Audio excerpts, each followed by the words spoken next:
You know, serendipity is kind of a weird thing.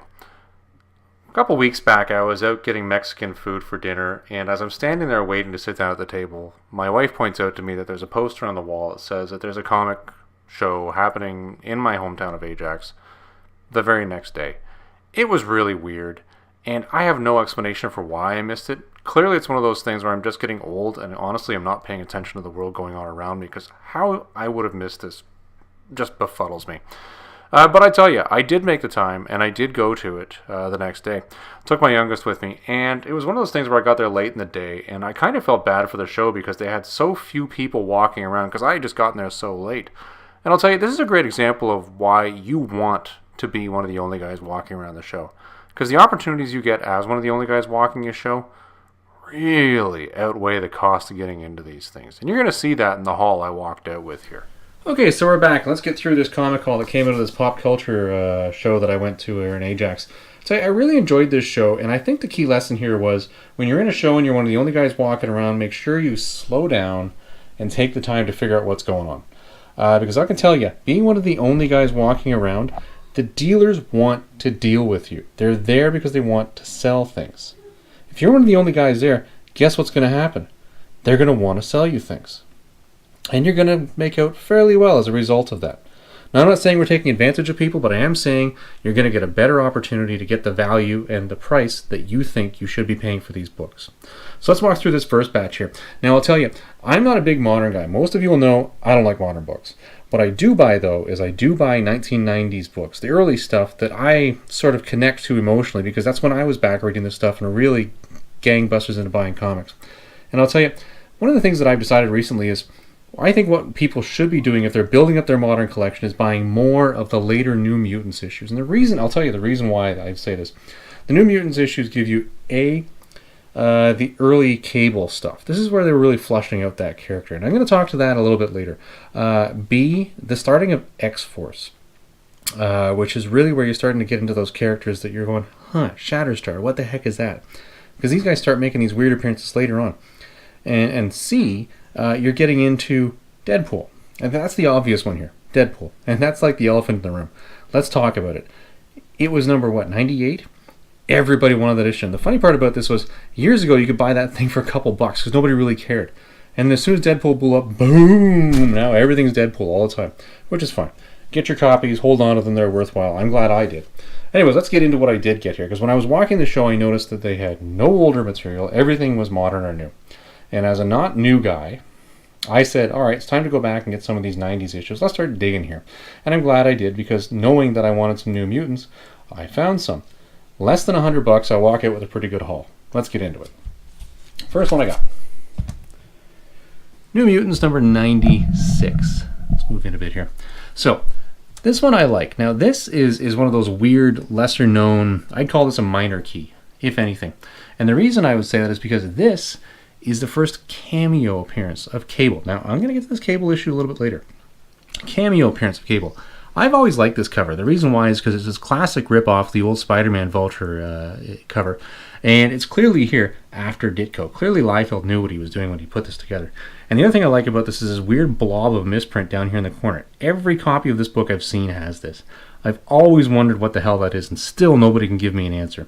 If you know the answer, send me a message. I'd love to know. So anyways, I got this one. Now this one was $10. That's not bad in the condition that it was in. Granted, I had to bring everything home and rebag and reboard everything, because for some reason people always treat books from the 90s like they're crap. But it looks a lot better now that it's actually properly taken care of. So, $10 on this thing. 15 I think on the tops on that one. Next one we got here. Alright, New Mutants number 97. Okay, not quite the elephant in the room that is Deadpool, but this is the elephant in the room that is Cable. Second print, okay. I already own one copy of this, and I own 3 copies of the first print, ungraded, and 1 copy graded. So I've got a couple issues of that. I only have 1 copy of the second print of this. The reason why I bought this, and this was $2 by the way, $2. The reason why I bought this was because if you're ever watching The Man of Steel number 18, I think it is, what you'll notice is that the second, third, and fourth, I don't think there is a 5th print on that one. Those are the ones that for some reason are worth more than the first prints because they're harder to get your hands on. So I'm thinking maybe this one might be going that way, where you're going to find second prints of this are going to be the harder one to find in high grade. So $2 worth buying. So up at this point I was still under 20 bucks, doing good. Then I get into one of the more expensive purchases of the day. Okay, New Mutants number 88. Now I spent $20 on this. $20. And the reason why I spent $20 on this is the second full appearance of Cable. Now, this is where I'm going to get into my Cable rant. For anybody who's wondering, and by the way, spoiler alert, if you don't know the origin of this guy right here, stop watching. If you do already know it, live with it. I'm going to talk about it. Cable is the son of Cyclops and Madeline Pryor.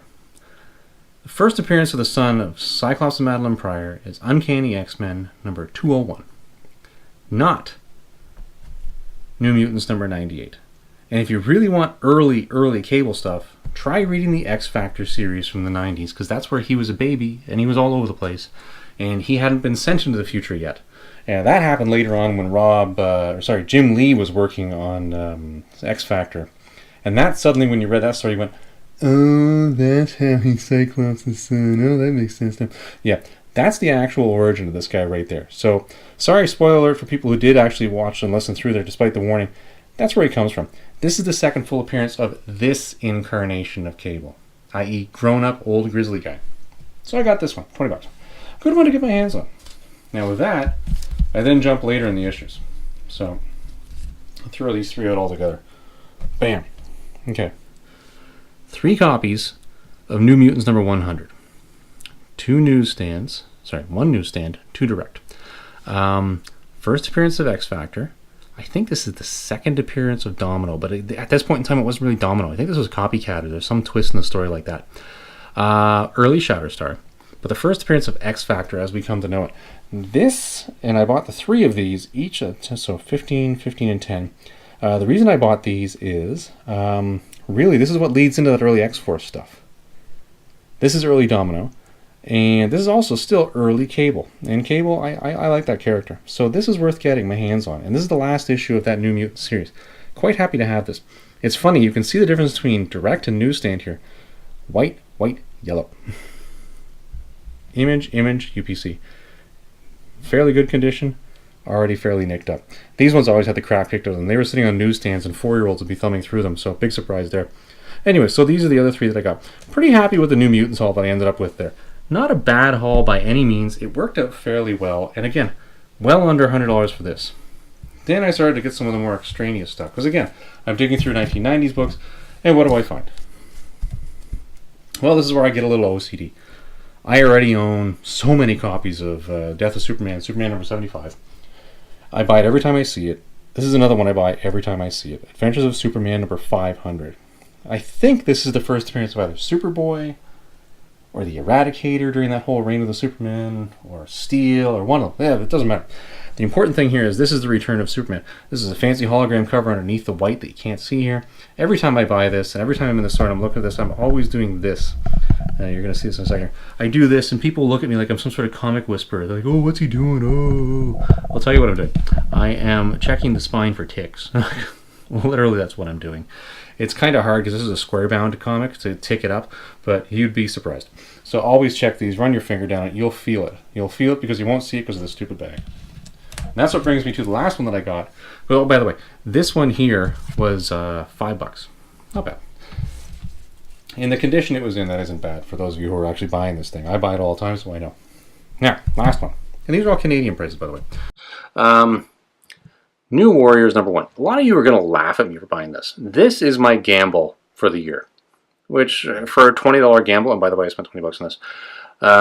It's not a bad gamble. This is the first print. I already owned a copy of the second print.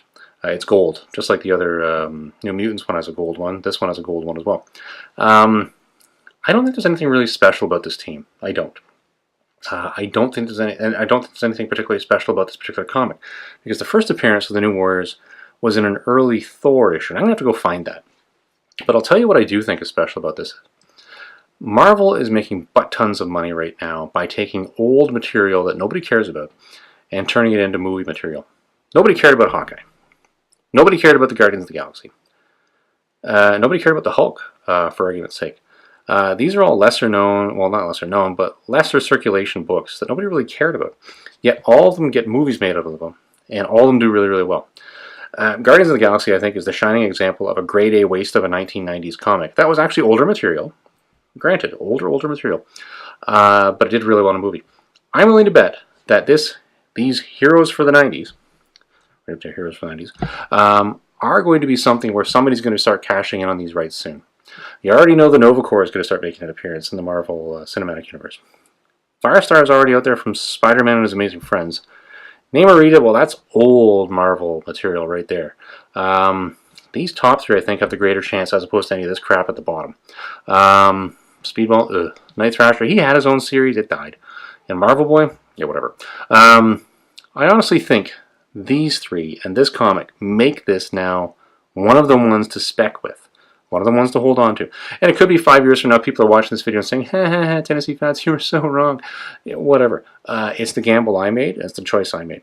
So anyways, I ended up with a fairly good modern, well, semi-modern stack here. And all in, under $100. I'm not complaining about this. And the only reason it was under $100 was, as I'm standing there going through the bins, because again, I'm going through the bins so slow, because apparently I'm an idiot. Dealer goes away, comes back. Oh, by the way, the price is here. Dealer goes away, comes back. Oh, and I'm offering this today. Dealer goes away, comes back. Oh, and I'm offering this today. Dealer goes away, comes back. I'm offering this today. Thing kept going down and down and down. Finally, I got this, where this was $100. I don't know. All in all, not too many comic dealers were at the show. A lot of other stuff was there, and I got some of the other cool stuff as well. But for the comic haul, not bad. So, you know, Pop Culture Con Ajax, 2 thumbs up on that one. Way to go. So the Ajax Pop Culture Con. I mean, in total, I believe this was a good event. The unfortunate aspect of this was that I really did get in there later in the day, and I'm convinced that is the reason why I saw so few people walking around this thing. But you know what? As I mentioned and I alluded to in the video, that really was the opportunity. Not a lot of the older comics that I would have bought there. Really too few comic dealers to be a comic show, but it wasn't. It was a pop culture show. But what I really liked about it was that the dealers that were there were willing to deal and did bring prices down and did want these things gone. For somebody who doesn't buy modern comics, it gave me the opportunity to turn around and say, you know what, I am going to pick up some modern comics that is just to boost up that small piece of my collection that does represent modern books.